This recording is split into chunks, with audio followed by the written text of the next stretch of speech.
الحمد لله وكفى وسلام على عباده الذين اصطفى أما بعد أعوذ بالله من الشيطان الرجيم بسم الله الرحمن الرحيم ومن آياته أن خلق لكم من أنفسكم أزواجا لتسكنوا إليها وجعل بينكم مودة ورحمة إن في ذلك لآيات لقوم يتفكرون وقال الله تعالى في مقام آخر الطيبات للطيبين والطيبون للطيبات وفي مقام آخر الخبيثات للخبيثين والخبيثون للخبيثات وقال رسول الله صلى الله عليه وسلم النكاح نصف الإيمان أو كما قال عليه الصلاة والسلام سبحان ربك رب العزة عما يصفون وسلام على المرسلين والحمد لله رب العالمين اللهم صل على سيدنا محمد وعلى آل سيدنا محمد وبارك وسلم اللهم صل على سيدنا محمد وعلى آل سيدنا محمد وبارك وسلم اللهم صل على سيدنا محمد وعلى آل سيدنا محمد وبارك وسلم ارشاد باری تعالی ہے ومن آیاتہ، اور اللہ تعالیٰ کی نشانیوں میں سے یہ ہے ان خلق لکم من انفسکم ازواجا، کہ تم میں سے تمہارے لیے تمہارا جوڑا بنایا، بیویاں بنائیں، وجعل بینکم مودۃ ورحمہ لتسکنوا الیہا، تاکہ تم ان سے سکون حاصل کرو، وجعل بینکم مودۃ ورحمہ، اور تمہارے درمیان مودت اور رحمت رکھی گئی،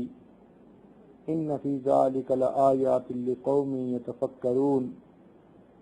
اس میں نشانیاں ہیں اس قوم کے لیے جو سوچتی ہے۔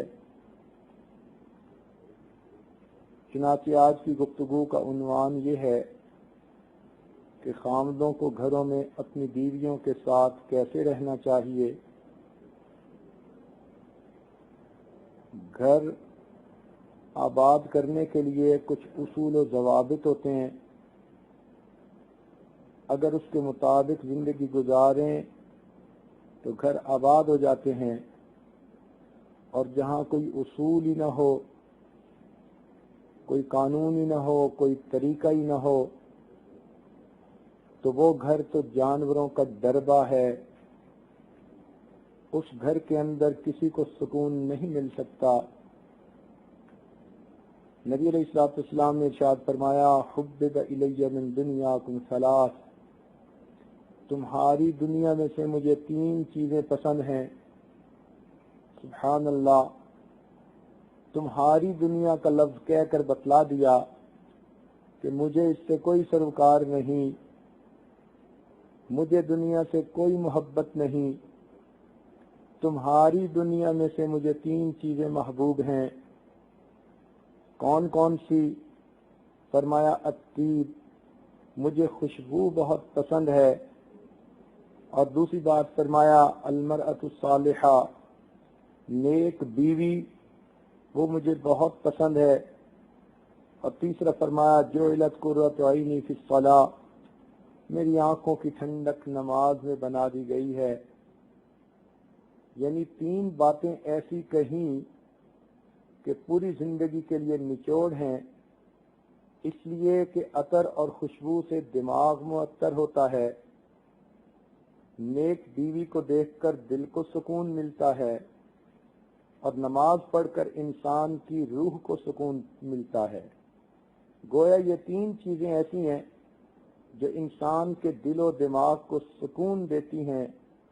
اور انسان کو دنیا میں جنت کے مزوں کا نمونہ محسوس ہوتا ہے۔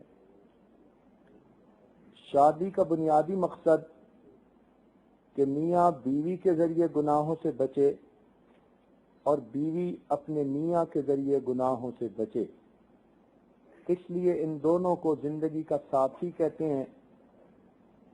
دونوں نے ایک دوسرے کے ذریعے سے گناہوں سے بچنا ہے اور اللہ تعالیٰ کی فرما برداری والی زندگی گزارنے میں ایک دوسرے کا معاون بننا ہے۔ ان کا تعلق ایک دوسرے کے ساتھ کتنا مضبوط ہے، قرآن مجید نے ایسی مثال دی کہ دنیا کا کوئی مذہب ایسی مثال نہ دے سکا۔ ارشاد فرمایا، ہن لباس لکم وانتم لباس لہن، تمہاری بیویاں تمہارے لیے لباس کی مانند ہیں اور تم اپنی بیویوں کے لیے لباس کی مانند ہو۔ لباس کے دو فائدے، ایک تو اس سے انسان کے بدن کے عیب چھپ جاتے ہیں۔ اگر بے لباس مرد کو کہیں کہ لوگوں میں چلا جائے تو شرم کے مارے اس کو پسینہ آ جائے، اور اگر اسے لوگوں کے سامنے بے لباس کوئی زبردستی کر دے تو جی چاہے کہ زمین پھٹے اور میں اندر اتر جاؤں۔ تو اس طرح انسان اپنے جسم کے اعضاء کو دوسروں سے چھپاتا ہے۔ یہ ایک قدرتی شرم اور حیا کا تقاضا ہے۔ تو لباس کا ایک فائدہ کہ یہ انسان کے عیبوں کو چھپاتا ہے، اور دوسرا فائدہ کہ یہ انسان کو زینت بخشتا ہے۔ چنانچہ جسم تو چادر سے بھی چھپ جاتا ہے، مگر ہم اچھا لباس پہنتے ہیں سنت طریقے سے، سر پہ عمامہ ہو، جبہ ہو، نیچے تہبند یا پاجامہ شلوار ہو، تو اس طرح پہن کر جب ہم چلتے ہیں تو لوگ شخصیت کو دیکھ کر متاثر ہوتے ہیں۔ معلوم ہوا کہ کپڑوں نے انسان کی شخصیت کو زیبائش بخشی۔ تو یہ دوسرا فائدہ ہے۔ یہی دو مثالیں میاں بیوی کے تعلق کے لیے کہی جا سکتی ہیں کہ اگر بیوی نہ ہو تو خاوند اپنے جنسی تقاضوں کے پیچھے معلوم نہیں کہاں کہاں منہ مارتا پھرے اور لوگوں کے سامنے ذلت و رسوائی اٹھاتا پھرے۔ میاں بیوی کی زندگی کی وجہ سے اس کی شخصیت کے عیب چھپ گئے۔ اور دوسری بات کہ اگر مرد کو اکیلا گھر میں رہنا پڑے تو گھر کے اندر بھی بے ترتیبی اور اس کی زندگی کا کوئی کام ڈھنگ کا نہیں ہوگا، نہ اس کا لباس صاف ستھرا ہوگا، نہ اس کے گھر میں کھانے پکانے کا نظم ٹھیک ہوگا، لہذا اس کی زندگی کے اندر جمال نہیں ہوگا، ہر وقت ملال رہے گا۔ تو بیوی کے آنے سے انسان کی زندگی کو زینت نصیب ہو جاتی ہے۔ اور ایک تیسری چیز ہے جو اس عاجز کے سمجھ میں آتی ہے کہ لباس انسان کے جسم کے سب سے زیادہ قریب ہوتا ہے۔ کوئی بھی چیز ایسی نہیں جو لباس سے زیادہ انسان کے جسم کے قریب ہو۔ تو قرآن مجید نے جو لباس کی مثال دی، تشریح دی، تو بتانا یہ مقصد تھا کہ میاں بیوی کو پیغام مل جائے کہ اے خاوند، تیرے لیے اب زندگی میں سب سے زیادہ قریب ہستی وہ تیری بیوی ہے، اور بیوی کو پیغام دیا گیا کہ تیرے لیے اب زندگی میں سب سے جو قریب ترین ہستی ہے وہ تیرا خاوند ہے۔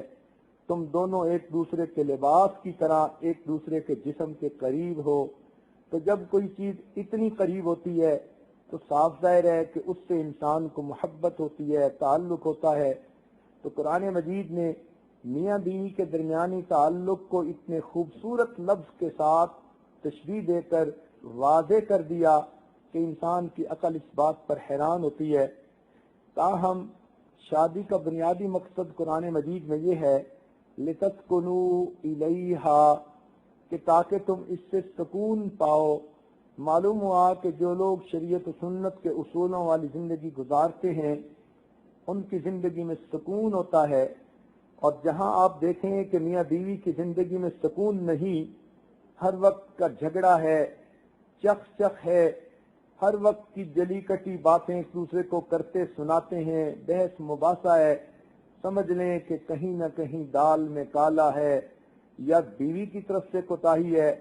یا میاں کی طرف سے کوتاہی ہے۔ اور عام طور پر ہمارا تجربہ یہ کہ دونوں طرف سے کوتاہی ہوتی ہے، تالی ایک ہاتھ سے نہیں بجتی، دونوں ہاتھوں سے بجا کرتی ہے۔ تو جب دونوں طرف کمیاں کوتاہیاں ہوتی ہیں تو پھر زندگی کا سکون غارت ہو جاتا ہے، اور انسان کے گھر کی زندگی اس کے لیے جہنم کا نمونہ بن جاتی ہے۔ اب اس پرسکون زندگی کو حاصل کرنے کے لیے قرآن مجید نے دو لفظ بتائے، وَجَعَلَ بَيْنَكُمْ مَوَدَّةً وَرَحْمَةً، اور تمہارے درمیان مودت اور رحمت رکھی گئی۔ مودت کہتے ہیں آپس کے پیار، جس میں دوستی کا انداز زیادہ ہو، اس کو مودت کہتے ہیں۔ اور واقعی شادی شدہ زندگی میں دو حصے ہوتے ہیں، ایک جوانی کا حصہ اور ایک بڑھاپے کا حصہ۔ جوانی میں میاں بیوی اگر کسی وقت ایک دوسرے سے لڑ جھگڑ بھی بیٹھتے ہیں تو جنسی تقاضا ایسا ہوتا ہے کہ تھوڑی وقت میں پھر ایک دوسرے کے ساتھ اکٹھے ہوتے ہیں، دونوں کو جنسی خواہش مجبور کرتی ہے کہ ایک دوسرے کے ساتھ اکٹھے ہوں۔ تو معلوم ہوا کہ جوانی کے اندر تو جنسی کشش بھی دونوں کو اکٹھا رکھتی ہے، اس لیے اس میں مودت کا لفظ استعمال کیا، یعنی دونوں میں دوستی کا پہلو غالب ہوتا ہے۔ لیکن جب بوڑھا ہو جاتا ہے انسان تو پھر اس وقت میاں کو بیوی کی ضرورت نہیں، بیوی کو میاں کی ضرورت نہیں، وہ جنسی تعلق یا تو بہت کمزور ہو جاتا ہے یا پھر بالکل ختم ہو جاتا ہے۔ تو جوڑ کے رکھنے والا وہ جو جنسی تقاضا تھا وہ تو ختم ہو گیا۔ اب دونوں میاں بیوی کیسے مل کر زندگی گزاریں گے؟ تو قرآن مجید کا خوبصورت انداز دیکھیے، بلاغت دیکھیے، قرآن مجید کا اعجاز دیکھیے کہ اس کے لیے رحمت کا لفظ استعمال کیا۔ رحمت کا مراد دوسرے کے اوپر شفقت کا ہونا، ترس کھانا۔ کیا مطلب کہ اب تمہاری بیوی نے جوانی تمہاری خاطر لٹا دی، اب وہ بڑھیا ہو چکی ہے، اگرچہ اب تمہاری ضرورت کے قابل نہیں، لیکن اتنا عرصہ تمہاری خدمت وہ کر چکی، آفتہ رال اس کا بھی تو کوئی اس کو صلہ ملنا چاہیے۔ اس لیے قرآن مجید میں رحمت کا لفظ استعمال کیا۔ چنانچہ بڑھاپے میں خامند کو یہ سوچنا چاہیے کہ جس عورت لڑکی نے اپنی جوانی میرے نام پر گزار دی، میرے بچوں کی تربیت میں گزار دی، میری خادمہ بن کر اس نے میری زندگی میں جوانی گزار دی، اب وہ بڑھاپے میں اگر بیمار بھی ہے، اب بڑھاپے میں اگر وہ ہڈیوں کا ڈھانچہ بھی ہے، جیسی کیسی ہے، اب اس کا کریڈٹ اتنا بن چکا کہ مجھے اس کو اپنے ساتھ رکھنا ہے اور مجھے اس کو اپنے سے دور نہیں کرنا۔ اسی طرح بیوی بھی سوچے کہ خامد نے اپنی ساری جوانی تو میرے اور بچوں کے لیے گزار دی، اب یہ بیماریوں کا مجموعہ بن گیا، مجھے اس کی خدمت اس لیے کرنی ہے کہ اتنا عرصہ اس نے مجھے محبت دی، پیار دیا، شفقت دی، لہذا یہ رحمت، یہ ترس کا پہلو جب ایک دوسرے پر غالب ہوگا تو پھر بڑھاپے میں بھی دونوں آپس میں محبت ہوگی۔ بڑھاپے میں انسان کو نسیان کا مرض ہو جاتا ہے، بڑھاپے میں انسان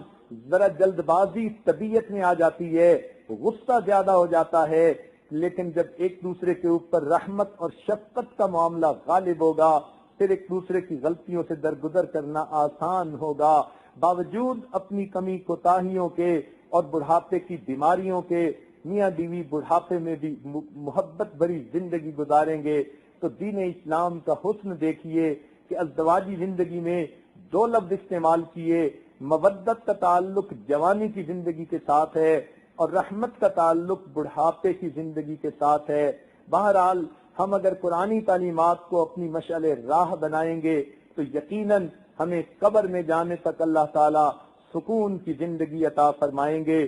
سنیے اللہ رب العزت نے حضرت آدم علیہ السلام کو تو مٹی سے بنایا، لیکن جب اماں حوا کو پیدا کیا، روایات میں آتا ہے کہ حضرت آدم علیہ السلام کی پسلی سے ان کو نکالا، گویا عورت کو اللہ تعالیٰ نے مرد کی پسلی سے نکالا۔ اس میں بھی ایک میسج ہے کہ یہ میاں بیوی کے درمیان ایسا تعلق ہے، ہم نے عورت کو تمہاری پسلی سے نکالا، پاؤں سے اس لیے نہیں بنایا کہ تم اسے پاؤں کی جوتی نہ سمجھ لینا، سر سے اس لیے نہیں بنایا کہ تم اس کو سر پہ نہ بٹھا لینا،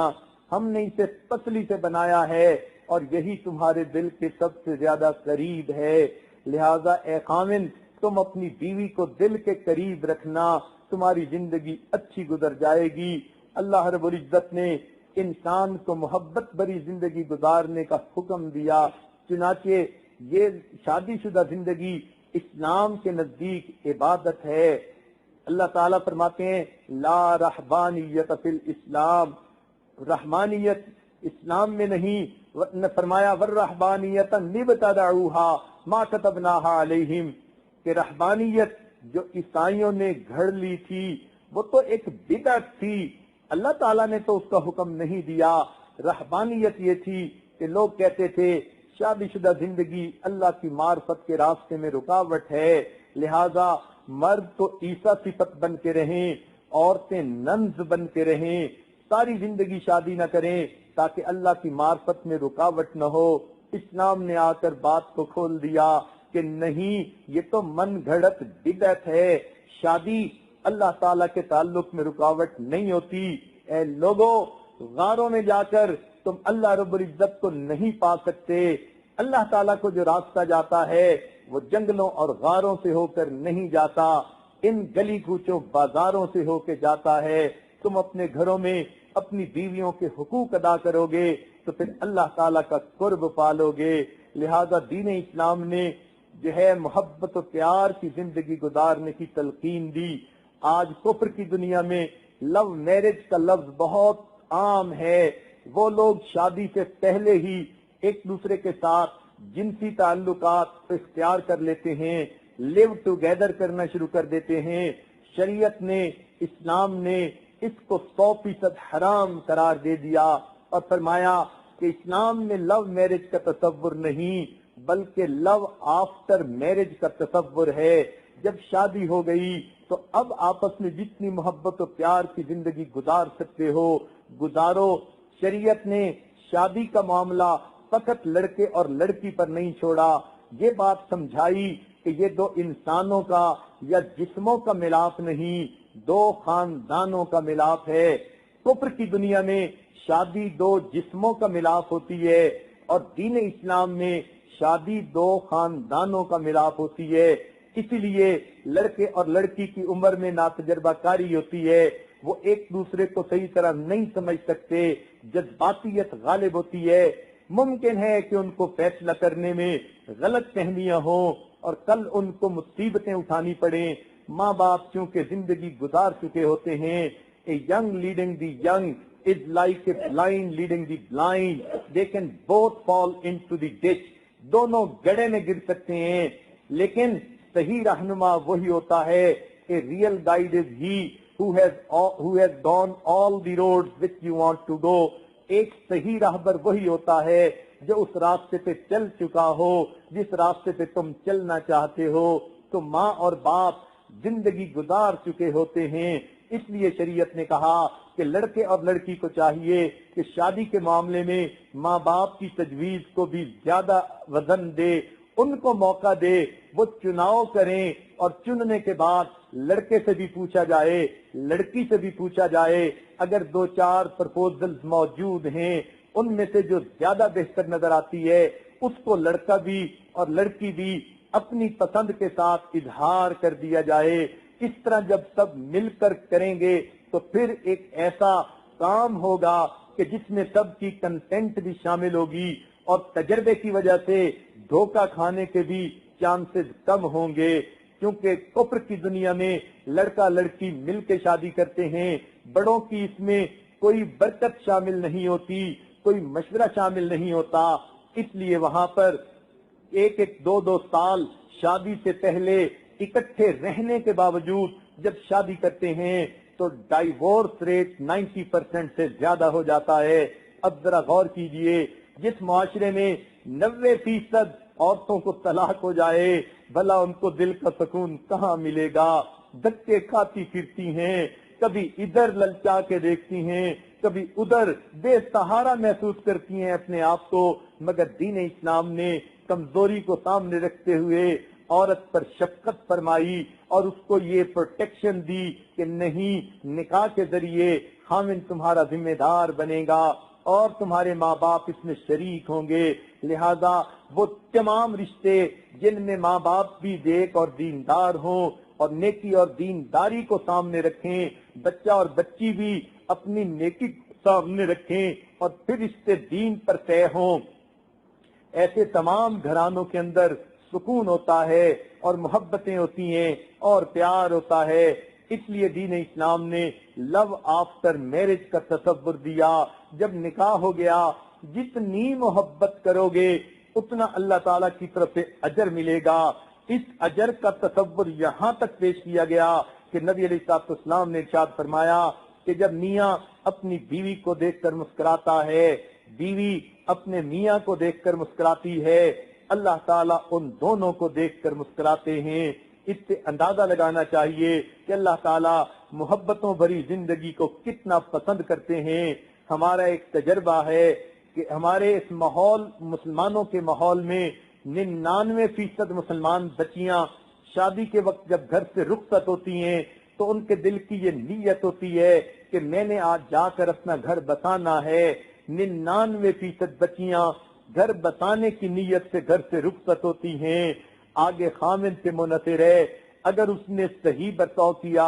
گھر آباد ہو گیا، اگر اس نے مس ہینڈل کر لیا، گھر برباد ہو گیا۔ تو گھر کی بنیاد یہ خامن پر منحصر ہوتی ہے کہ وہ کس طرح بیوی کو رکھتا ہے۔ بیوی تو آتی ہی اسی نیت کے ساتھ ہے کہ میں نے تو اپنا گھر بسانا ہے۔ آخر کار اس نے ماں کو کیوں چھوڑا، باپ کو کیوں چھوڑا، بہن بھائیوں کو کیوں چھوڑا، اپنے وطن کو کیوں چھوڑا، اپنے گھر کو کیوں چھوڑا؟ سب کچھ اس لیے کہ ایک بندے کی خاطر کہ میں جاؤں گی تو اس کا گھر بساؤں گی۔ جو بچی اتنی قربانیاں دے سکتی ہے وہ اس سے زیادہ بھی قربان کر سکتی ہے، مگر اس کو خامن سے محبت ملنی چاہیے، پیار ملنا چاہیے، اچھے اخلاق ملنے چاہیے۔ تو اس سے معلوم ہوا کہ خامن کا برتاؤ اچھا ہو گھر اچھا بن جاتا ہے، خامن کا برتاؤ برا ہو گھر برباد ہو جاتا ہے۔ اسی لیے کسی نے عجیب بات کہی، house is built by hand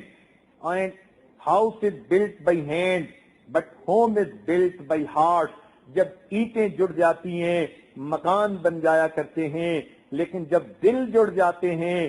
گھر آباد ہو جایا کرتے ہیں۔ تو خامن کو چاہیے بیوی کو جو گھر لے کے آیا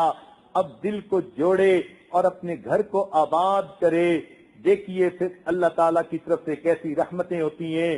خامن حضرات کو یہ بات ذہن میں اچھی طرح ذہن نشین کر لینی چاہیے کہ ہر عورت کے 3 تقاضے ہوتے ہیں، وہ 3 چیزوں کی طلبگار ہوتی ہے۔ اسے اپنی ازدواجی زندگی میں 3 چیزوں کی ضرورت ہوتی ہے، یعنی ہر شادی شدہ عورت کی 3 ڈیمانڈز ہوتی ہیں۔ ان میں سے پہلی ڈیمانڈ اس کی پروٹیکشن ہوتی ہے، اس لیے وہ گھر بار چھوڑ کے آ جاتی ہے۔ اب جہاں آتی ہے وہ تو خاوند کی وجہ سے آتی ہے، وہاں اس کو پروٹیکشن چاہیے، اپنی جان کی پروٹیکشن، اپنی عزت کی پروٹیکشن، اپنے ایمان کی پروٹیکشن، اس کو پروٹیکشن چاہیے۔ کوئی ایسی جگہ ہو،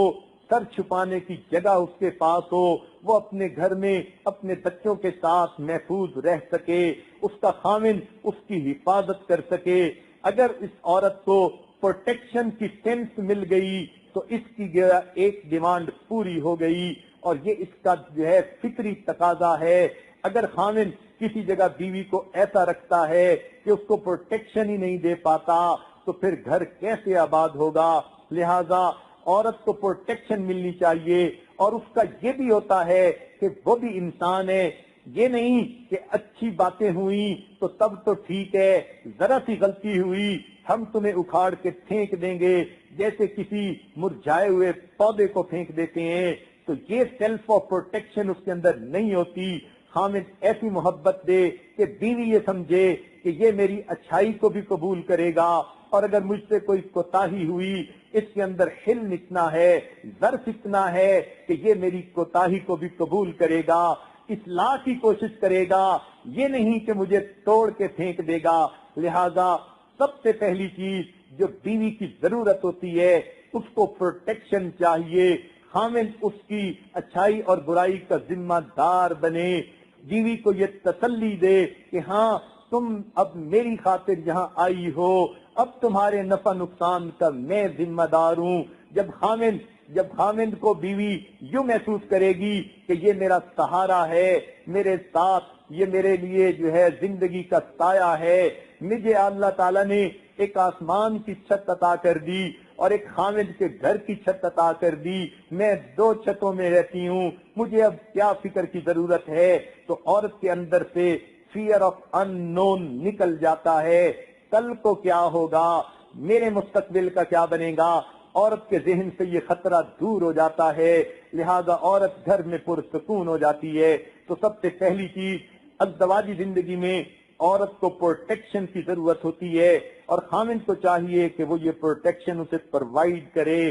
دوسری اس کی ڈیمانڈ جو اس کی شادی شدہ زندگی میں اس کی ضرورت ہوتی ہے کہ اس کو اپنے میاں کی اٹینشن چاہیے ہوتی ہے، خامند کی توجہ چاہیے، خامند اپنی بیوی کو وقت دے، اس کے ساتھ وقت گزارے، اس کا حال احوال پوچھے، یہ نہیں کہ خامند جو ہے وہ دفتر کے کاموں میں مصروف ہے اور بیوی گھر میں بیمار ہے تو کئی دن اس کی طبیعت پوچھنے کی فرصت نہیں، اس کو ڈاکٹر کے پاس لے جانے کی فرصت نہیں۔ جب عورت کو جو ہے یہ محسوس ہوگا کہ میرا خامند تو مجھے توجہ ہی نہیں دیتا، میری جو ہے وہ کسی ضرورت کا خیال ہی نہیں رکھتا، تو عورت کبھی بھی پرسکون زندگی نہیں گزار سکتی۔ لہذا خامند کی ذمہ داریوں میں سے ہے کہ وہ اپنی بیوی کو اٹینشن دے۔ اٹینشن کا یہ مطلب نہیں ہے کہ گھر آ کے وقت تو گزار لیا مگر سارا وقت لڑتے جھگڑتے گزار دیا، اسے اٹینشن نہیں کہتے، یہ تو الٹا دوسرے کو بے سکون کر دینا ہوتا ہے۔ اٹینشن سے مراد کہ دوسرے کو توجہ ملے، اس کو سیٹسفیکشن ملے، ہر طرح کی سیٹسفیکشن، مورل سیٹسفیکشن اس کو دینا، یہ بھی خامند کی ذمہ داری۔ سیکسول سیٹسفیکشن دینا، یہ بھی مرد کی ذمہ داری۔ تو اس کو سیٹسفیکشن پرووائڈ کرنا، تسلی مل جائے کہ خامند میرے پاس آیا، اس کے زندگی کے کتنے باتیں ہوتی ہیں اس نے اپنے خامند سے کرنی ہوتی ہیں، خامند تو کبھی دفتر میں مصروف، کبھی اپنے بزنس میں مصروف، اور وہاں سے جب واپس آتا ہے تو بیوی بیچاری نے کتنی باتیں ہوتی ہیں جو خامند کے ساتھ شیئر کرنی ہوتی ہیں۔ اب یہ میاں اگر کھانا کھا کے سو جائے گا اور بیوی سے بات بھی نہیں کرے گا تو پھر اس کو وہ مورل سپورٹ کہاں سے ملے گی؟ تو گویا یہ مورل سپورٹ یہ بھی خامند نے اس کو پرووائڈ کرنی ہوتی ہے، اس کو شیئر کرنے کا موقع ملنا چاہیے، وہ اپنے دل کا دکھ بتا سکے، اپنے دل کا سکھ بتا سکے، وہ اپنی ہر ضرورت کو پورا کر سکے اپنے میاں کے ساتھ۔ اس کو کہتے ہیں خامند کی اٹینشن اس کو مل جانا۔ یہ نہیں کہ میاں جو ہے باہر سے آیا، بیوی اس کے لیے بنی سنوری اور گھر کو صاف ستھرا کر کے کھانا تیار کر کے بیٹھی ہے، خامند آئے گا اور میرے ساتھ کھانا کھائے گا، اور خامند صاحب اپنے بزنس کے کسی معاملے میں موڈ آف کر کے آئے اور آتے ہی کہنے لگے کھانے کی ضرورت نہیں میں تو سو جاؤں گا،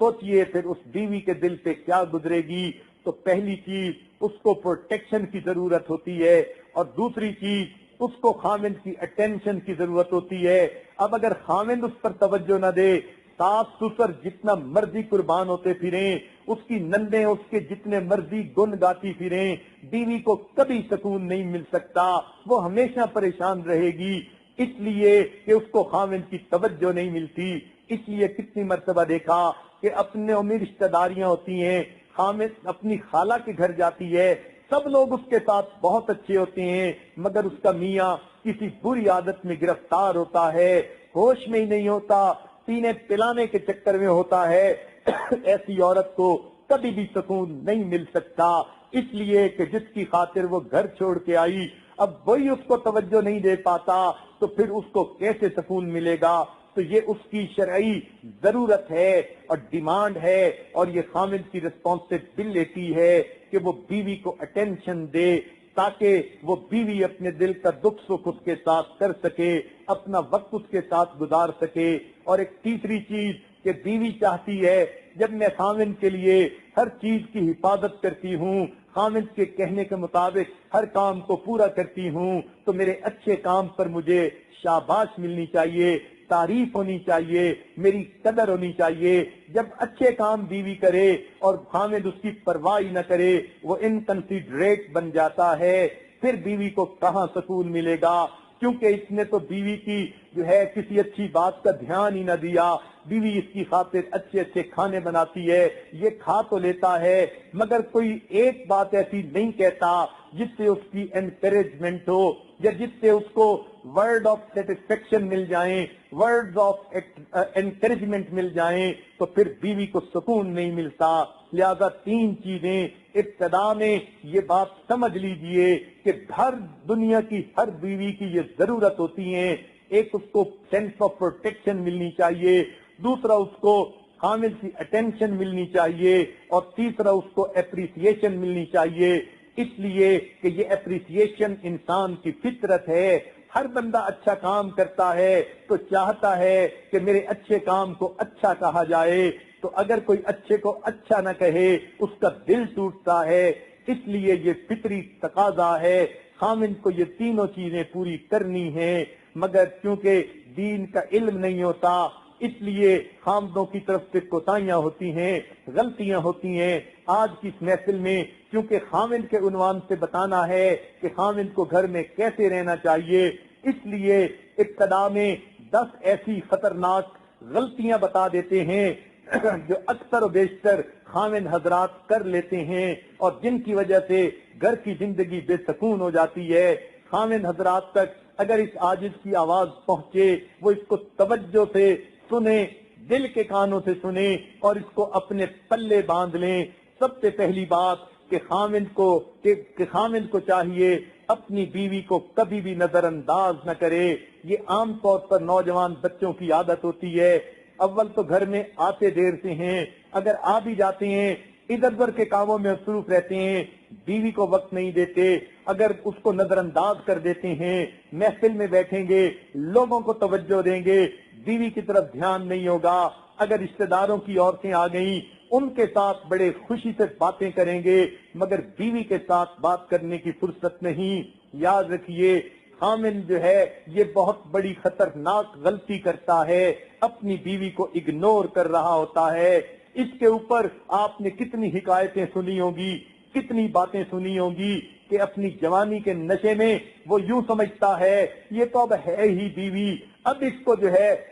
توجہ دینے کی یا محبت دینے کی کیا ضرورت ہے۔ یہ بہت بڑی غلطی ہوتی ہے، لہذا بیوی کو کبھی بھی نظر انداز نہیں کرنا چاہیے۔ بلکہ لطیفہ مشہور ہے کہ خامد بیٹھا کتاب کا مطالعہ کئی گھنٹوں سے کر رہا تھا، بیوی بیچاری آگے پیچھے طواف کرتی پھر رہی تھی، کبھی تو ہماری طرف بھی محبت کی نظر اٹھا کے دیکھ لے، مگر خامد کو کام سے فرصت نہیں تھی۔ چنانچہ جب اس نے دیکھا تب تو سونے کا وقت بالکل ہی قریب آ گیا اور اس کی تو آنکھیں ہی بند ہو رہی ہیں، تو بیوی قریب آئی اور آ کر کہنے لگی کاش میں بھی کوئی کتاب ہوتی، اتنے گھنٹے آپ مجھے بھی بیٹھ کے دیکھتے رہتے۔ اب خامد نے بیوی کی طرف دیکھا اور کہنے لگا ہاں تمہیں تو کوئی ڈائری ہونا چاہیے تھا تاکہ ہر سال میں ڈائری کو بدل لیا کرتا۔ اب اگر خامد کی سوچ ایسی ہوگی، سوچئے پھر جو ہے بیوی کو کہاں سکون ملے گا۔ تو سب سے پہلے کہ بیوی کو کبھی بھی نظر انداز نہیں کرنا چاہیے۔ اگر دوسروں کے ساتھ محبت و پیار سے باتیں کرتا ہے محرم عورتوں سے، تو بیوی تو ان سے بھی زیادہ محبت و پیار کی مستحق ہے، اس سے بھی محبت کی باتیں کرنی چاہیے۔ بلکہ ایک کسی کافر نے اپنے ماحول کے اندر یہ بات کہی کہ جس پیار کی نظر سے خامد اپنے ہمسائے کی لڑکی کو دیکھ لیتا ہے، اگر کبھی اس نظر سے ایک مرتبہ دن میں ایک بار اپنی بیوی کو دیکھ لے تو اس کا گھر کبھی برباد نہیں ہوگا۔ تو معلوم ہوا کہ خامد کو چاہیے اپنی بیوی کو نظر انداز کبھی بھی نہ کرے، اس کو بھرپور توجہ دے، اس کو محسوس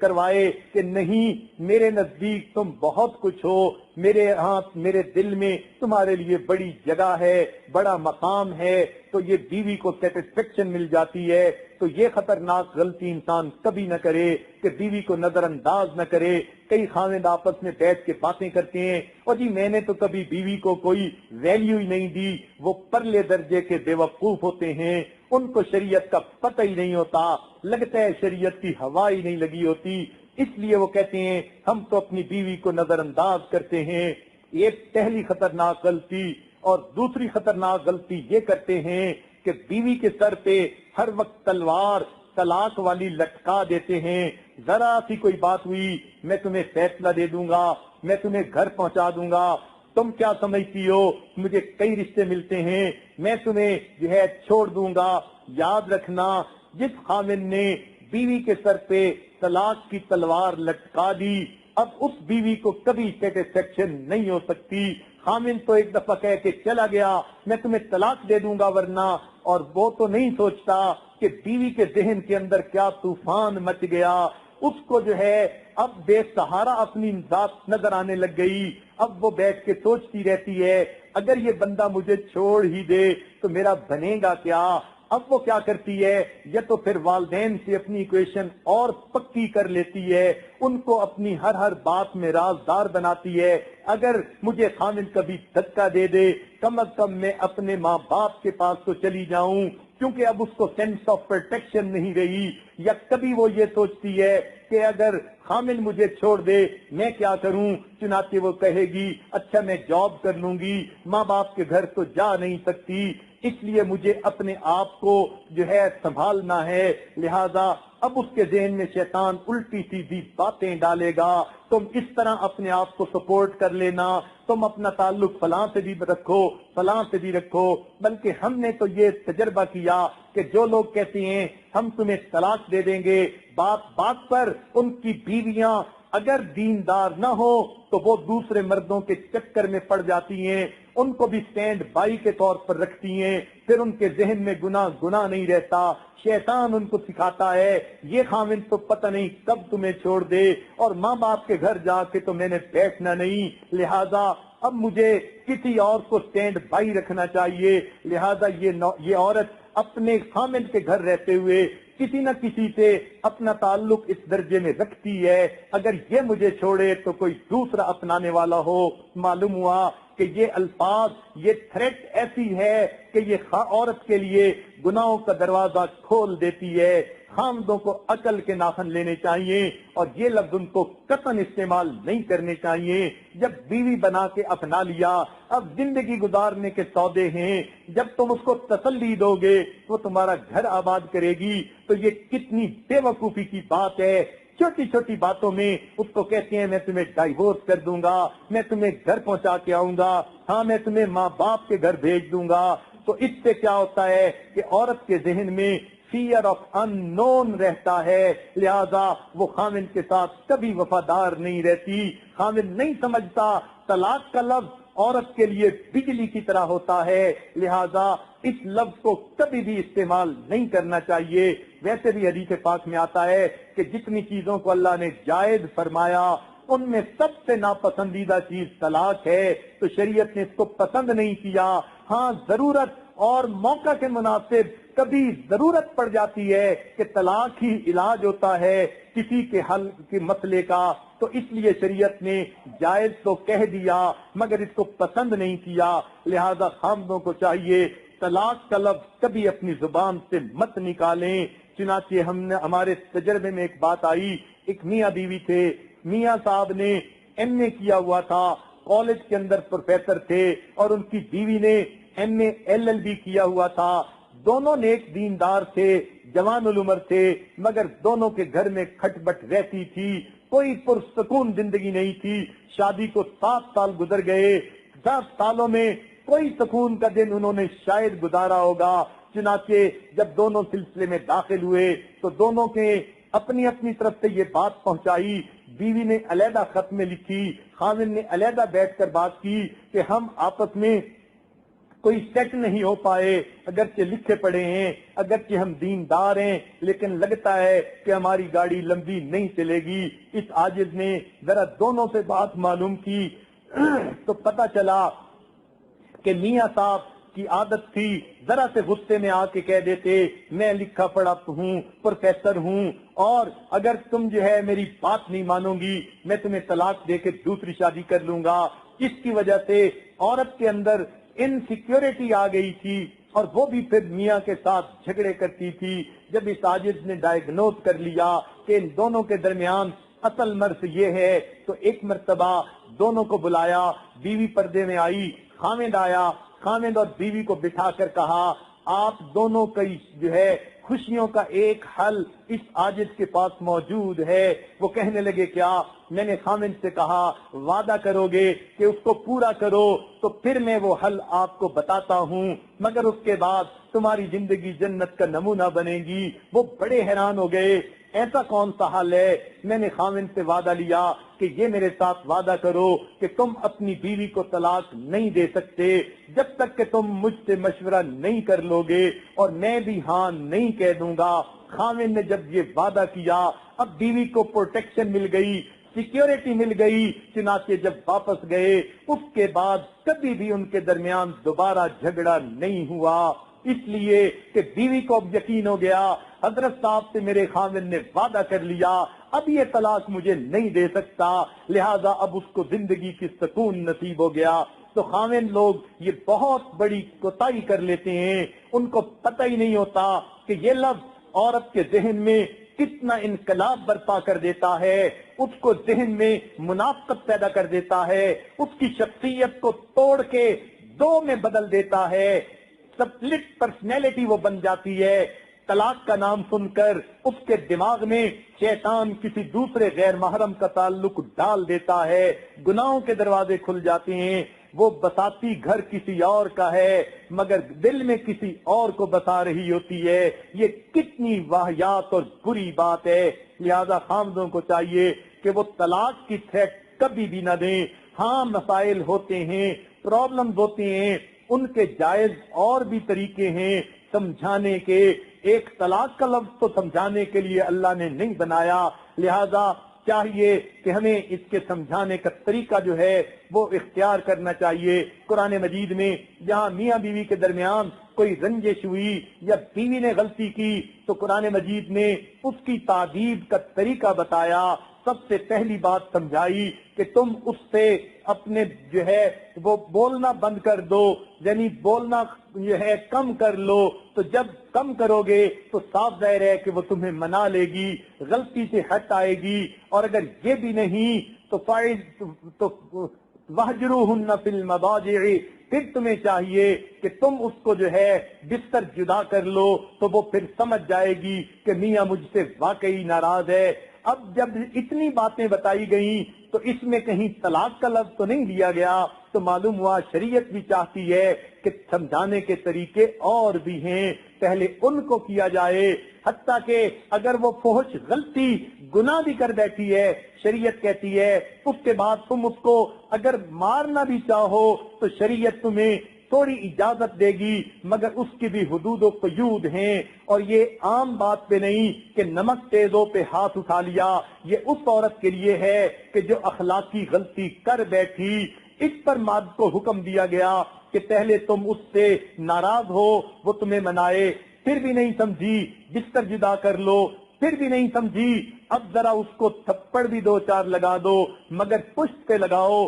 چہرے پہ نہیں لگا سکتے۔ ایک صاحب کہنے لگے وہ جی اسلام میں بیوی کو مارنے کا حکم ہے، میں نے اسے کہا کہ مارنے کا حکم تو ہے مگر کس صورتحال میں؟ کہنے لگا ہاں اگر وہ کوئی اخلاقی غلطی کر لے پھر مارنے کا حکم ہے۔ میں نے کہا آپ کیا چاہتے ہیں کہ وہ اخلاقی غلطی کر کے آئے، اب خامن کو چاہیے کہ اس کو حلوہ کھلائے کہ ہاں تم نے بہت اچھا کام کیا، میں تمہیں آئس کریم لا کے کھلاتا ہوں۔ اس کا تو حل یہی ہے، جب سمجھانے سے بھی نہیں سمجھ رہی تو پھر ایک وقت ایسا آتا ہے کہ باتوں کے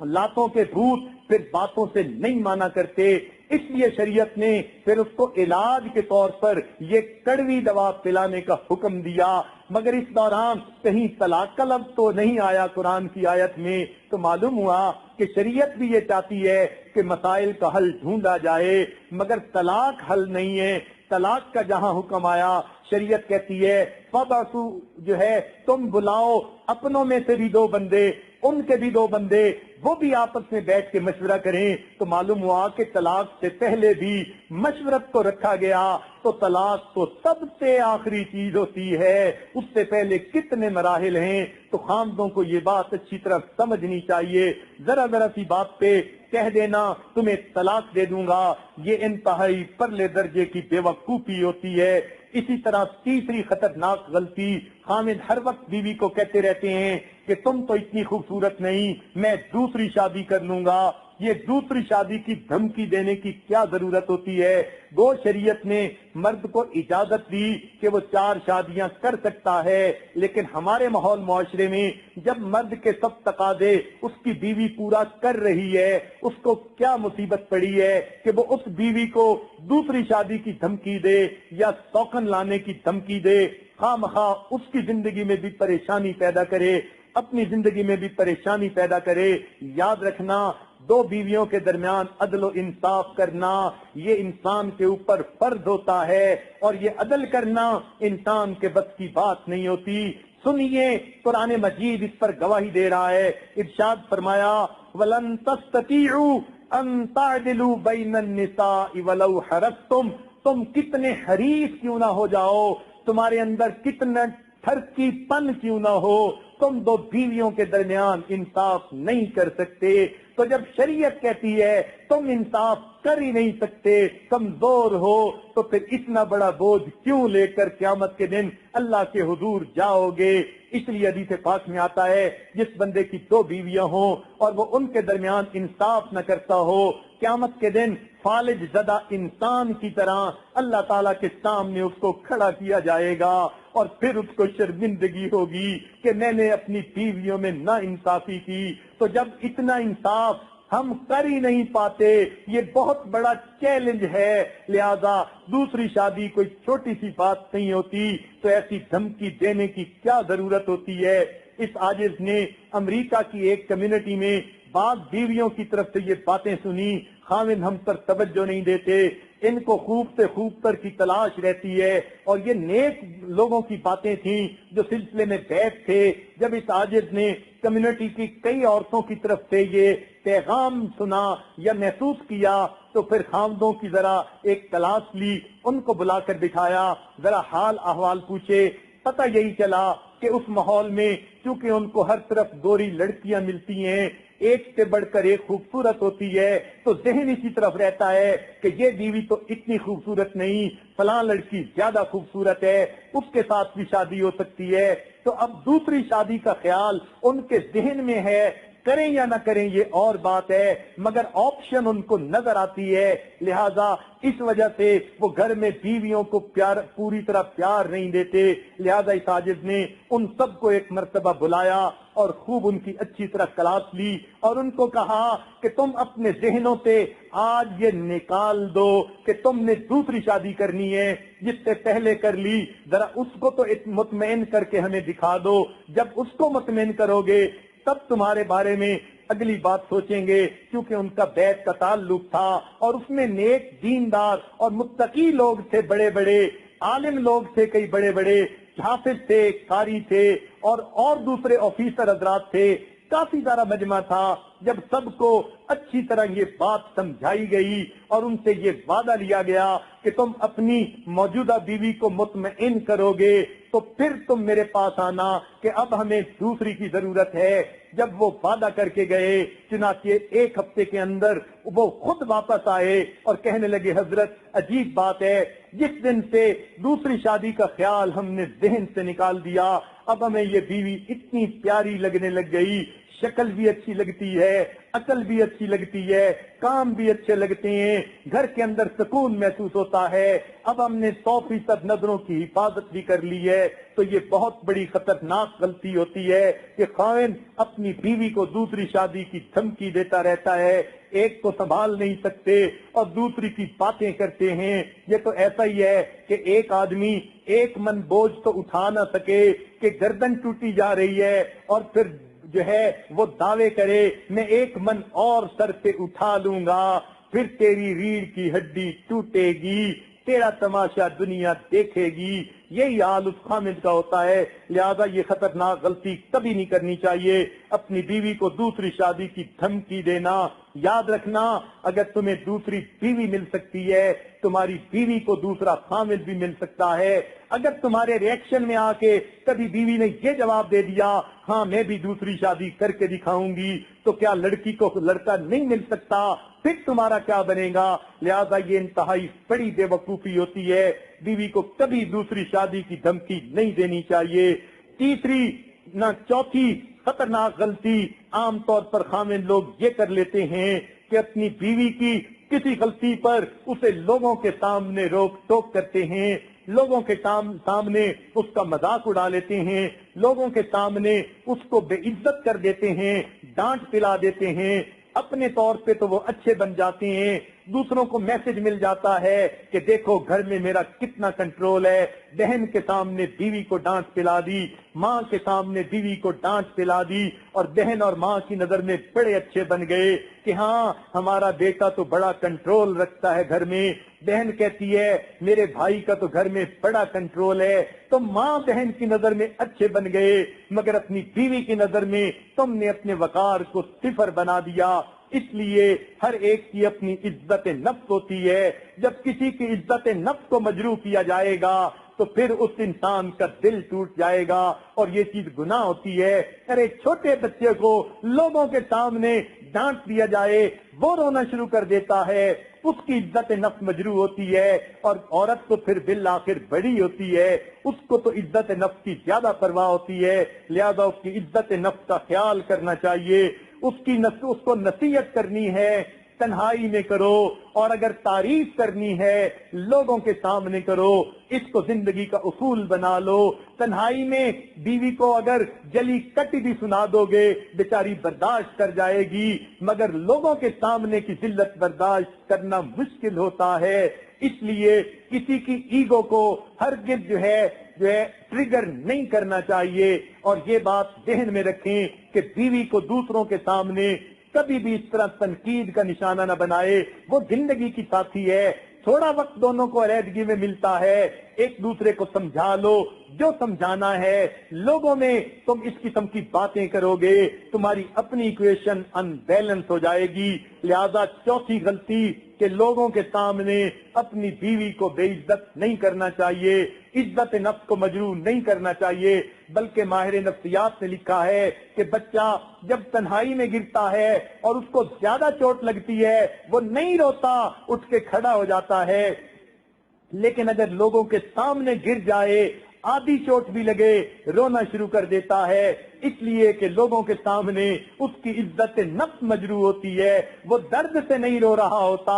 عزت نفس مجروح ہونے کی وجہ سے رو رہا ہوتا ہے۔ لہذا عزت نفس کو مجروح کبھی بھی انسان نہ کرے۔ اور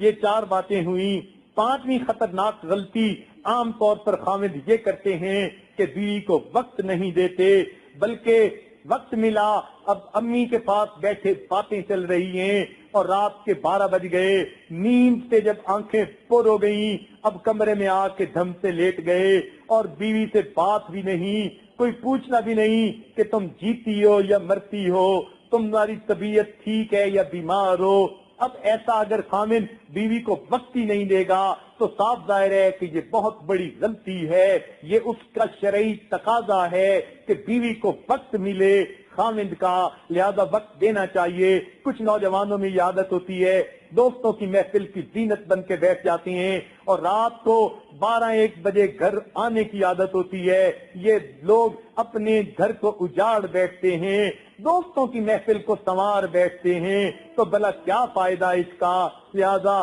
بیوی کو وقت دینا چاہیے. کئی گھر میں آ تو جلدی جاتے ہیں لیکن بہن بھائیوں میں بیٹھے ہیں یا کسی یعنی ماں کے پاس بیٹھے ہیں، والد کے پاس بیٹھے ہیں، دوسرے افراد خانہ کے پاس بیٹھے رہتے ہیں مگر بیوی کو وقت نہیں دیتے. یہ چیز بالآخر جو ہے جھگڑے کا ذریعہ بنتی ہے. یہ بیوی کا بنیادی وقت ہے. حق ہے کہ خامند اس کو وقت دے. کئی مرتبہ